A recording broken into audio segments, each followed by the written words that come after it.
A coisa tá preta, quem não for filho de Deus tá no bico do capeta. Acho que é bico mesmo, na bota, na sola. Então, olá, sejam todos muito bem-vindos. Hoje nós finalmente começamos a nossa primeira aula para começar os nossos estudos sobre a alma em revolta e sobre este grande campo da revolta. No último vídeo eu expliquei o caminho que foi necessário ser feito para chegarmos até aqui, sem que este estudo precisasse prestar deferências a altares diversos, a sacerdotes diversos ou a bandeiras políticas e ideológicas diversas. Eu não sei se vocês têm noção da importância disso, porque quando o assunto é revolta, ele sempre, e isso é muito natural, porque a revolta é de fato o que alimenta os movimentos políticos. Quando o assunto é revolta, as pessoas geralmente estão presas a discussões tribais.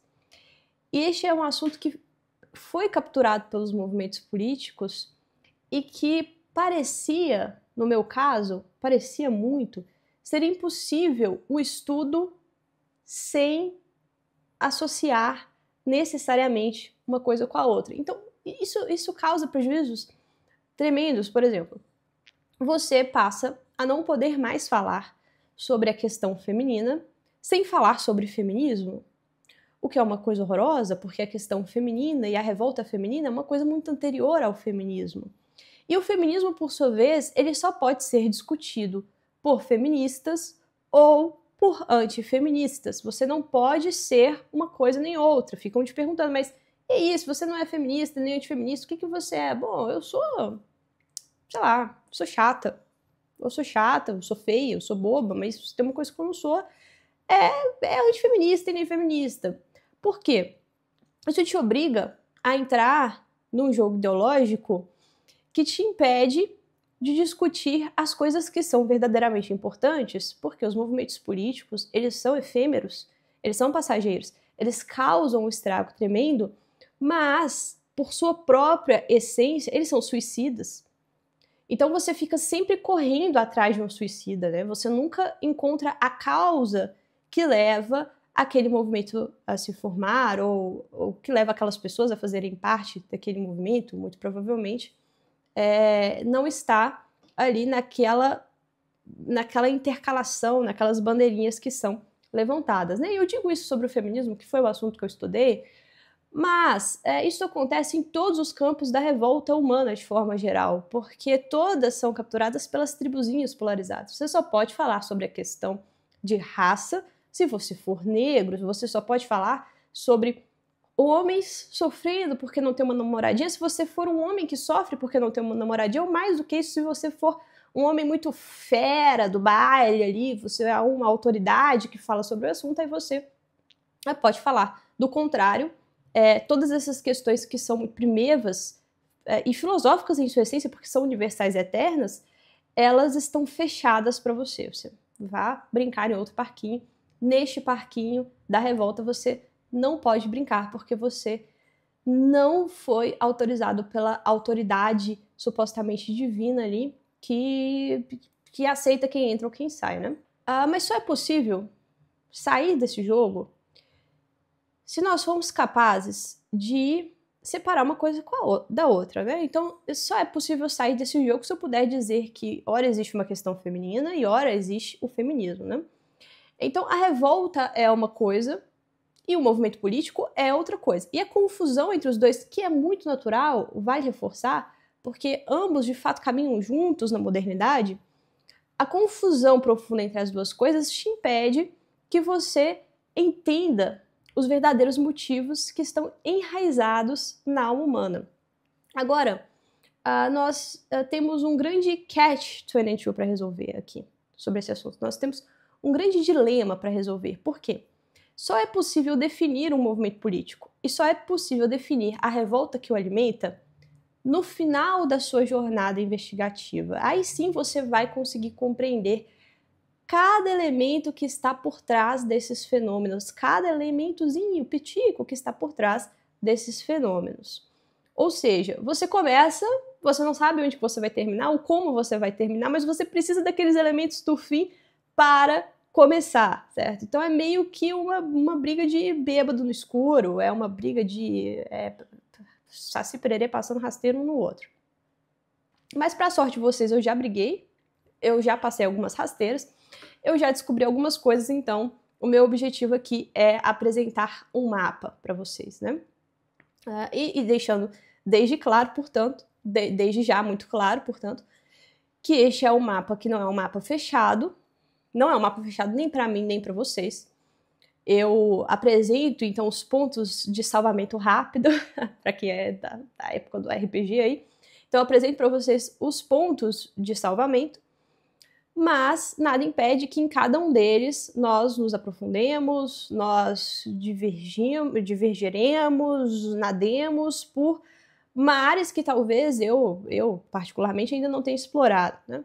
E você é a mesma coisa, você não se sinta aí vinculado a uma bibliografia fechada, a uma lista de livros fechada, que te prende, que te sufoca, que às vezes você quer investigar determinado assunto, mas pelo amor de Deus, tem uma lista que uma maluca da internet me mandou, leia e eu não posso sair dela. Não faça isso com a sua vida, porque nem eu farei mais isso com a minha vida. Eu já fiz muito, mas eu já aprendi com os meus erros.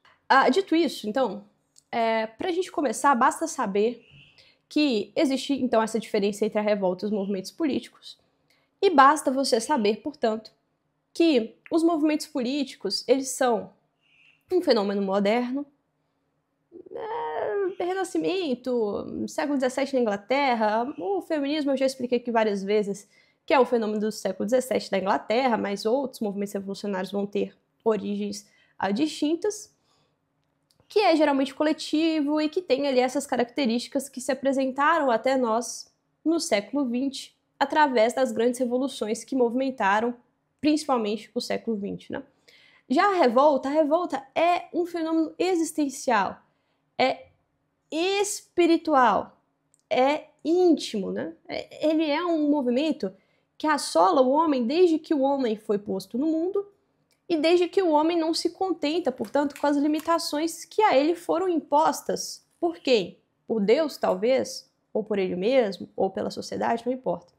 Então, esta alma que se revolta contra a forma que ela foi constituída, a forma com que ela está no mundo, a forma com que ela foi criada no mundo, esta sim é o nosso objeto primário de investigação.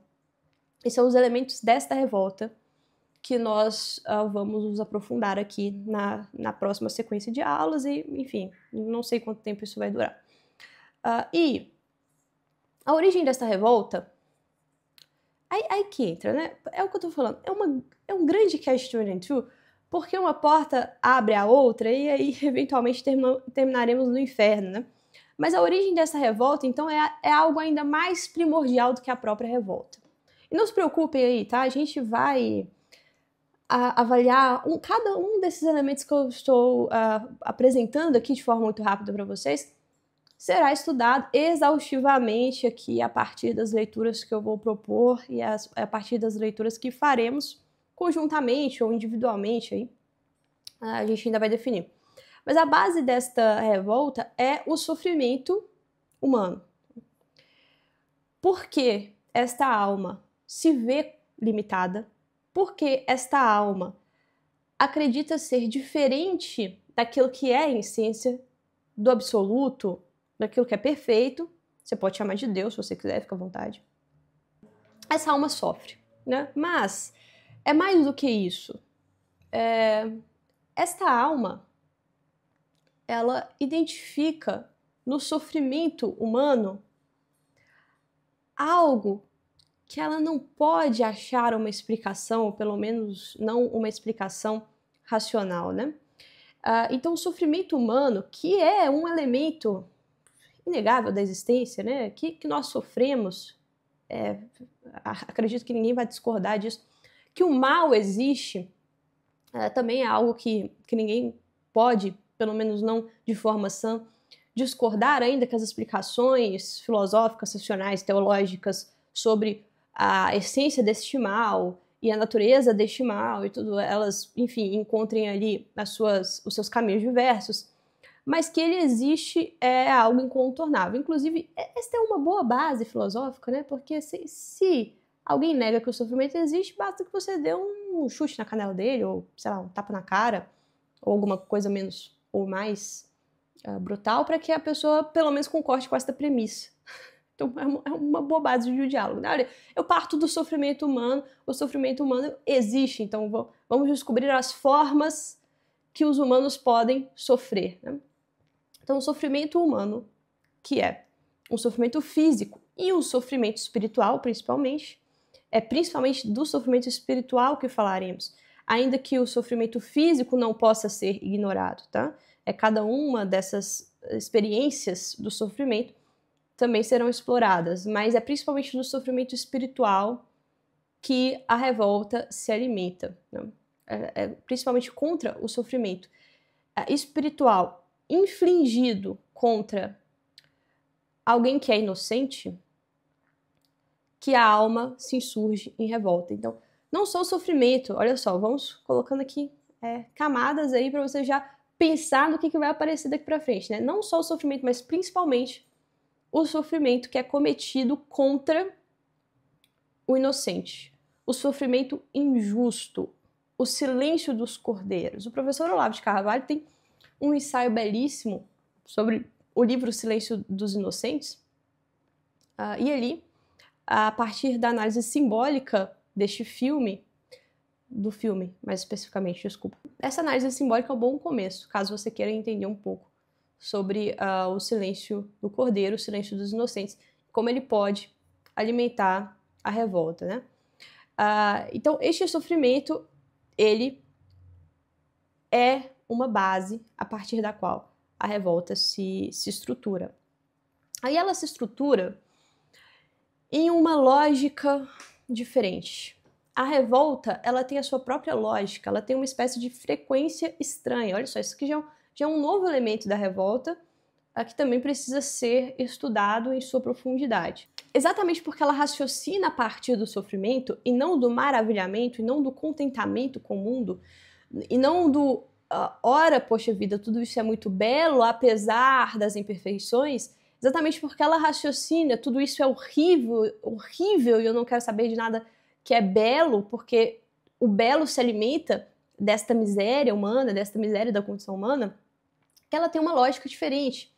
E esta lógica, ela não é a mesma lógica que o afegão médio segue. Não é a mesma lógica que o homem que não está em revolta segue, que o homem que está em harmonia com o cosmos, em harmonia consigo mesmo, em harmonia com Deus, né?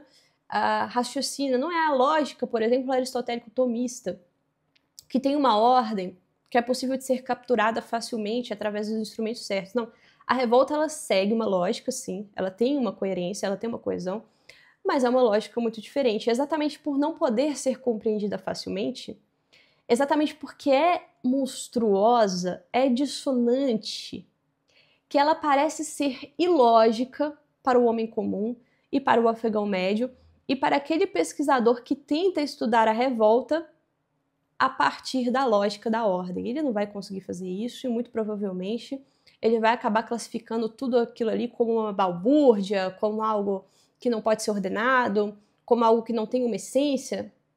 Ele vai julgar tudo aquilo ali como sendo algo muito tolo, como fruto de mentes débeis e tolas, de mentes invejosas. Bom, geralmente pode até ser que sim, pode até ser que tenha uma boa dose de inveja, de ressentimento em tudo isso, mas reduzir a revolta a somente isso, né? A somente esse pessoal que não tem mais nada o que fazer, talvez exatamente por não ter mais nada o que fazer, que essas pessoas seguem essa lógica diferente, e descartar tudo isso como sendo uma grande bobagem é um erro que a maior parte dos movimentos contra-revolucionários comete.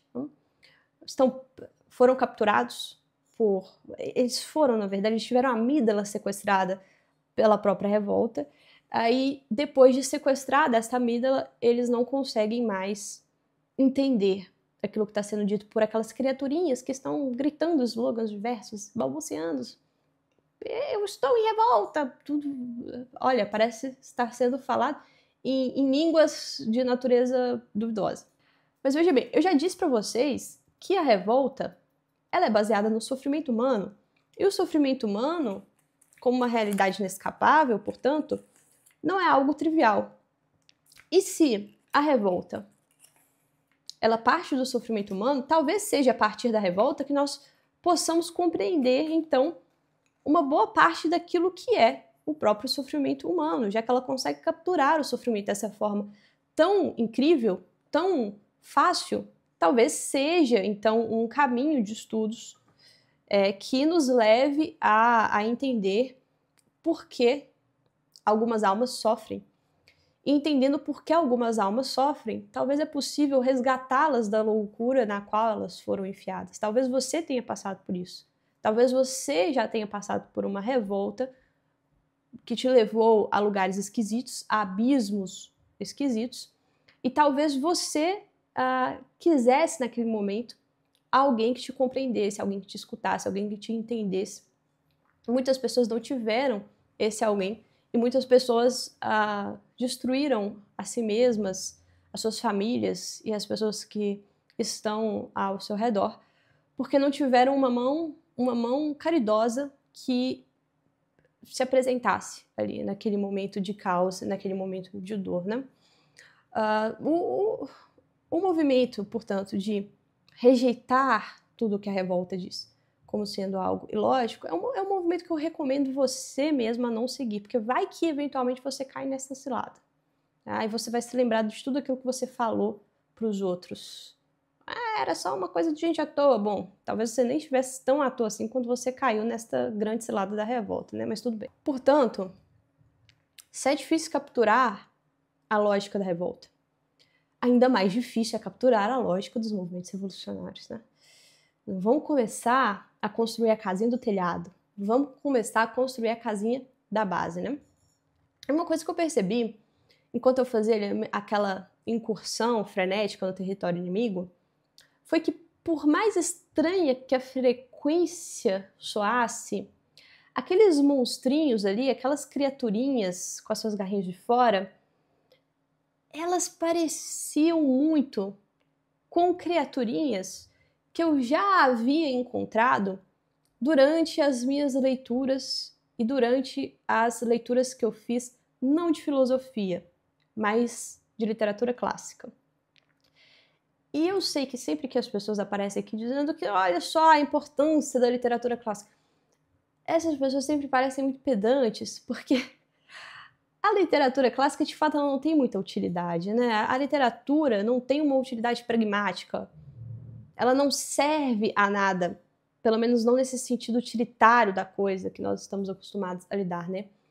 Mas ela serve, veja só, para algo interessante. Ela serve para capturar certos monstrinhos, certas estruturas da realidade, né? Certos fragmentos da realidade.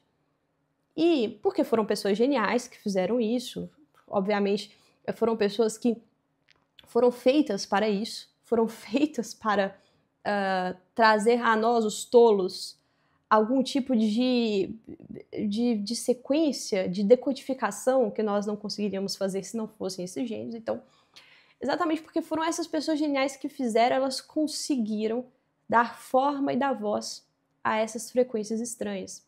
Os monstros que eu encontrei, então, na minha incursão pelo território da revolta, e você sabe que a minha incursão foi no território da revolta feminina, né? Então imagine aí que tipo de monstro que eu não vi lá.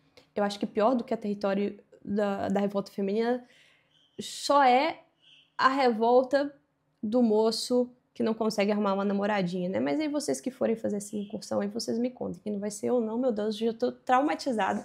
Para o resto da minha vida eu deixo com vossas excelências esta missão.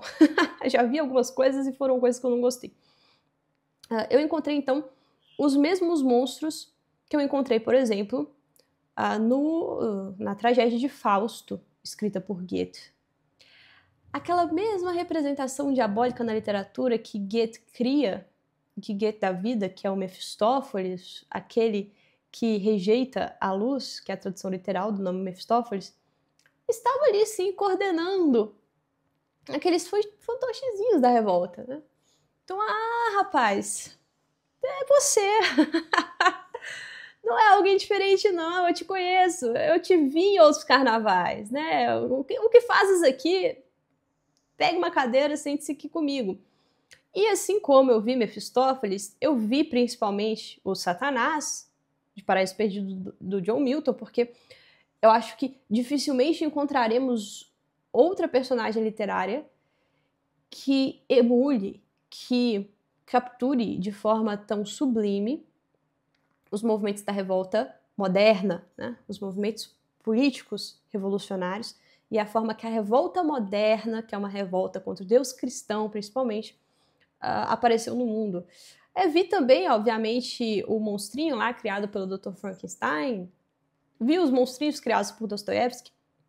Enfim, antes de conseguir traduzir, então, aquelas criaturinhas e os seus gritinhos em termos filosóficos, eu fui capaz de traduzir em termos literários. Por que isso acontece? Porque a filosofia, ela de novo, ela serve à ordem, né? Vamos voltar aqui, que o marido ligou aqui e travou aqui a ligação.